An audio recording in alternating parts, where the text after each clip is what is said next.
For running! Punks! For running! What the fuck will you be having? Push it on, sit back and watch! For running! Punks! For running! Sing around your head guitar, driven fortunate from pride. Punks doesn't mean stick to you. To so many people, you get screwed. People want to be bad. Everyone, but when it cool again, it's part to change. Everyone thinks you're funny. Punks! For running! Punks! For running! I don't see the ticket through my ears, and it makes it for punks! For running! Punks! For running! If you're running, keep from nothing, people do the harm while punk doesn't mean stick to you, to so many people, you get screwed. People want to be bad, everyone, but when it cool again, it's part to change. Everyone thinks you're funny. Punks! For running! Punks! For running! What does it mean I'm thinking you, to so many people, you get screwed? Weasels in a Box, Book 1, Chapter 3. You and Franklin Famous have spent many years together. When his parents moved out of state just a year and a half after the band formed, there was no question in your mind that he needed to stay in town with your family in Mount Prospect. The two of you share a room in the basement of your mother's house for about a year. He works nights and you work days. He works at a gas station a couple of miles from where he used to live. He lived in Prospect Heights, and actually the gas station was right across the street from our post box. Each night as the moon begins to traverse across the sky, he goes to work in a green, raggedy army jacket, with his mohawk tucked under a bandana. Often persons enter the mini-mart to pay for their gas. They grab a candy bar that's been sitting on the shelf for years. Dust flies off. They place their money on the counter, stare for a moment at his bandana-coated mohawk, and on their way out they turn back around and ask, "What kind of haircut is that?" And he responds, "I'm going through chemotherapy." The conversation usually ends there. You work in a coffee shop. You have been there for 3 years and have never even tried a cup of coffee or an espresso. But you know all the right answers for the customers. Actually, the first time I had an espresso was in Sicily while I was trying to write this book. Ironic, maybe? Or so they claim. You have strong opinions about the taste of every variety. You enjoy pushing the customers into purchasing a pound of coffee beans called Marigogipi Indigena. This title, for some reason, ends up in almost everything I write. I wrote it in a story I did for college, and then all of a sudden it shows up in all my books. I was just reading it the other night. It isn't very good, but it is the largest, most bizarre pillow-shaped bean that has ever come through the shop, and, well, it sounds funny. After work, you go to work. Across the way, a 2 or 3 minute walk, depending on weather, the local movie theater balances on the edge of the parking lot. Here you remove your coffee-stained clothes and put on a bright blue suit with clip-on black bow tie. Under the loose-fitting bright blue jacket, there's a filthy grayish-yellow-white button-up shirt with an increasing amount of non-removable moist spots made from synthetic butter. The suit is made complete by the tight-fitting, sweat-soaked black polyester pants. This is the suit that is worn while practicing the traditional art of tearing tickets in half with the bare hands. If you are lucky, it will be a slow day, and the tall, lanky, red-haired, red-bearded, red-tempered, although kind manager will send you upstairs into a small room the size of an igloo for 2. Here is where daily a lucky employee gets to spend the rest of a solitary afternoon and or evening heating up thousands and thousands, perhaps even millions, of little seeds until they turn into puffy objects referred to as popcorn. Actually, it was actually known a week ahead of time if you were going to pop popcorn the day it was on your schedule, but I don't know why I thought it was more dramatic to say that it could just happen at any moment. After the job ends, you walk about a half mile to the gas station and visit your singer, who is currently a roommate and also used to work at the movie theater. The cinema is where the two of you were reacquainted. It's where life was set on a course inconceivable to the past and unfamiliar to you in the interconnected present. Once again, just playing with that meta theatricals. Now, in the past present, this is often the only time that you can discuss band business. When not at work, at rehearsal, or on stage, you guys are only two punks crossing paths at the crack of dawn. Sleep must be put off. Family, friends, and relaxing entertainment must wait. You stop for a moment and stand with your hands in your pockets on the sidewalk across the street from the night-lit gas pumps. At this very gas station is where the two of you find out your first album, self-produced and paid for by yourselves, and manufactured and distributed by a bipolar hippie kid from Elmhurst. That's Russ Forster, who I've actually maintained friendships with, and still to this day I still talk to him. Is being played in London by John Peels, a radio personality who helped to discover The Clash, Sex Pistols, Bauhaus, and many others. A small European record deal comes out of this, and it just so happens the two of you will spend the rest of your days looking for the British bastard who rips you off and steals the original master tapes. It was lesson 1, or perhaps 2, on how not to trust others in music biz. It was synchronized with lesson 27 in how delusions of fame can bite a hole through an ass cast in bronze. That whole thing about that was the first album for the self-titled, and that's a true story. It was ripped off in England. Out of the corner of your eye, you spot me for a moment, staring at you while you sit against a brick wall in Boston. My face exudes happiness, enormous pride, or is it mocking laughter? I enter the club and fade away. The sky drips into your eye. Now you are stepping in front of another rainstorm elsewhere, entering the glass doors of a gas station in Prospect Heights, Illinois, on the corner of Camp McDonald and 83. This is a partially fictional book, but that is exactly where the gas station was. Hello, Mr. Bunkbed. Hello, Mr. Famous. How goes the selling of the gas? Fucking wonderful.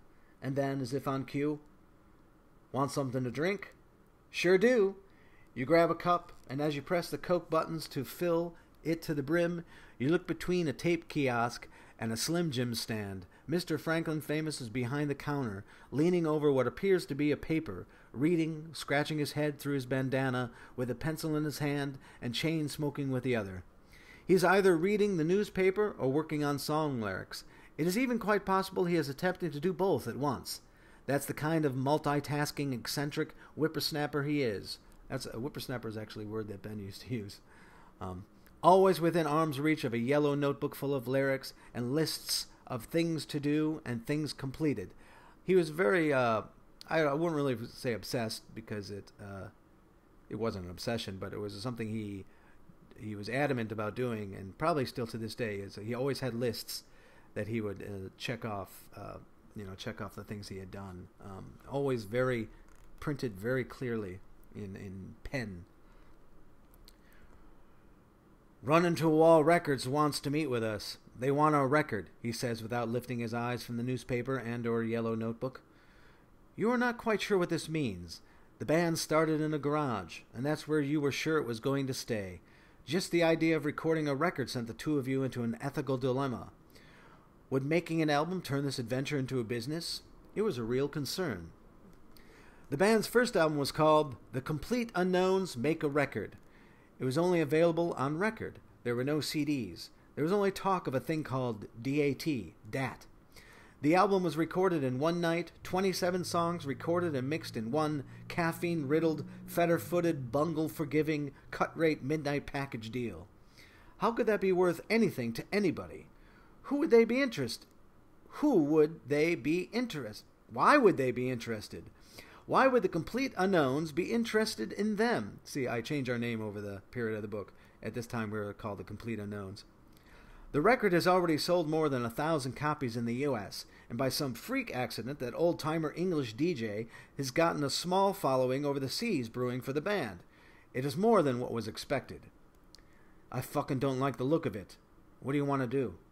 Two indie guys, lackeys at a local distribution warehouse, had decided to launch a career in independent punk rock production.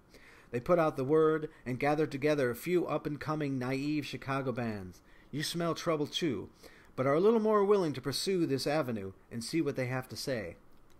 I don't know. And then you pause and decide to make a decision. Let's go. We can always say no. No is exactly what the two of you end up saying. Most, if not all, of the other bands say yes. The complete unknowns were destined for obscurity.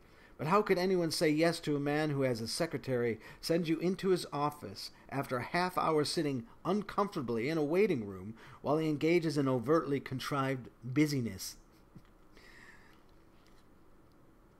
Mr. What's-His-Face is ready to see you. You can go in now. Mr. Famous walks in first and sits in a rotating comfy chair opposite the main desk. He spins completely around and once again around and around and around. You are sitting next to the blurred spinning image of him. He stops spinning when you sit in a chair beside him. One of the managerial duo of Run Into a Wall Records, that's Walk Through Fire in reality, is sitting behind the big mahogany wooden desk across from the two of you with his face buried in pages and pages of legal buffoonery. He is feigning ignorance to the presence of two people sitting patiently not 3 feet away. Well, one is sitting patiently, the other sits positioned with feet ready to kick an ass or hightail it out of there. The process of making people wait needlessly, which is viewed as an inferior position, is used to spur intimidation. His game is painfully obvious. He spots Mr. Famous over his stapled and carefully collated paperwork.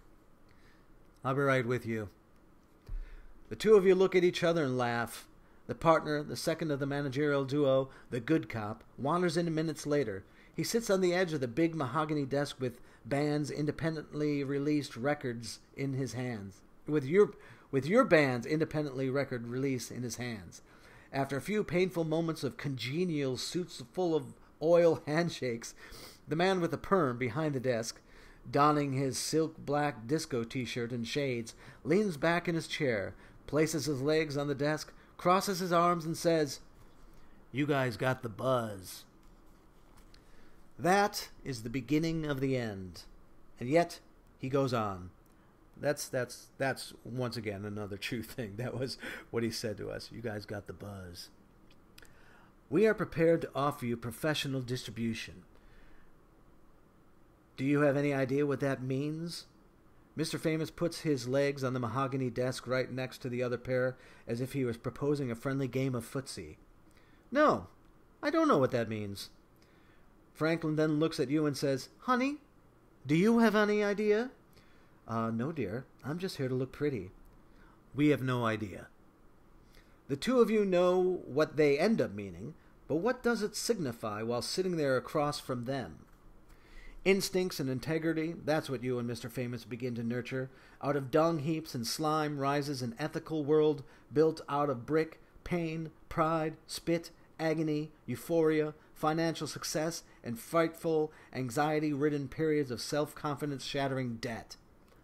That's a very good sentence, and all very true.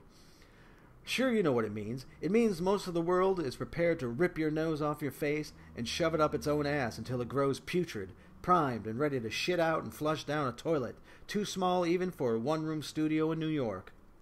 He goes on. One thing. Here it comes. This front cover has gotta go. The artwork is nothing to write home to mother about. It doesn't possess a resonance that deserves a rising on a flagpole as a symbol of rebellion, freedom, or unity. These are words often used in the punk rock vocabulary. They are usually used out of context in statements like the aforementioned one. They all ring of punk rock hubris, but no one is going to give an ultimatum and tell the two of you what you are or are not going to do with the packaging of your own music, no matter how ridiculous the record may admittedly look or sound. On the way out of the office, Mr. Famous sums up the experience eloquently. No fucking way. Once again, you don't allow yourself to decide as quickly, but after about 3.2 seconds, you agree 100%. Later in the day, from a spotless, sterile, silent, white living room in the suburbs, Mr. Famous makes a phone call from his parents' house. He politely tells the Slimeballs, "We are not even remotely interested in your outlandish proposal." "Well, it's your loss, but I have to tell you, you're making a fucking disastrous business decision." Whatever, dude. Mr. Famous hangs up the receiver, stares at the phone for a few seconds, looks up at you, and then begins to laugh. You don't need to be told how the conversation went. You've gotten very good at piecing together the missing parts of Mr. Famous's phone dialogues. In the mind, you can hear the disbelief, and all you have to do is nod when he begins to hang up the receiver. It all makes sense. You smile as he laughs, and he acknowledges your silent chuckle. Sometime in the future past, this same disco duet will chase Mr. Famous through the aforementioned distribution warehouse while threatening to pull out a gun if he doesn't. Get the fuck away from us! You don't know what the fuck you're talking about. You're just a bunch of shit-kissing faggots. Why don't you stick a sock in that fucking big mouth of yours? It seems they will be very angry with Mr. Famous for taking every opportunity to let the public know about their less than congenial business practices. Also, they will not be very appreciative of having to distribute, out of financial necessity, referred to as blind-eyed capitalism, your band's self-released second album, The Little Less Unknown Stumble Upon a Style. That's the first release of Boogada Boogada Boogada. This record will contain a song with an obvious fuck you to their blessed Run Into a Wall records. That song is Professional Distribution. The disco embezzlers disappear about a year later and never pay anyone a red cent. Actually, there will be no money to be dished out. They will put the band so far into debt because of an overabundance of band shirts that are printed out of necessity. They will charge the bands 100% of their supposed cost. And, well, let's not forget the recoil of the disco duet's bell-bottomed, highly inferior professional distribution. The more returns than purchases. More returns than purchases. Life Sentence was one of the bands on there. Actually, Life Sentence was pretty well known, and they were known for actually giving their shirts to famous bands. So it actually helped them out for a while, because I think they had I don't know, I can't remember who. Oh, Metallica. There's someone from Metallica would wear a Life Sentence shirt. Just like us with Mike Dirnt from Green Day wearing our logo. The band they said would fall deeper into obscurity will now no longer be obscure. It will be well on its way to becoming semi-famous. There are some decisions in life worthy of pride. They put a sublime smile across the face. Years later, when you just happen to remember one of these decisions while possibly looking at the back cover of an old album, this mysterious smile will reappear. People will ask, "What are you smiling at?" And you will say, "That's a long story." Or you will confide in them, and they will smile too. Or you will say, "Nothing, just felt like smiling." And later that night, when the world resonates in its sleep, you will write the whole adventure down before you forget it again. I think this was actually one of the first things I wrote. This might have been the beginning of the Lillingtons story that evolved into being this book. This is one of those memories that still sticks with me to this very day. I still find myself telling the story about meeting the guys from Walk Through Fire. I think it really cemented this. I just call it integrity every time, but this integrity that was nurtured between me and Ben, that I think was probably the strongest bond between the two of us. He was very good at leading the band in a direction, and I would listen to him, and I think he kind of used me as a sounding board to make sure that we stuck to these rules that we had set up for ourselves. So that is the end of Chapter 3. Thank you very much. That was fun to read.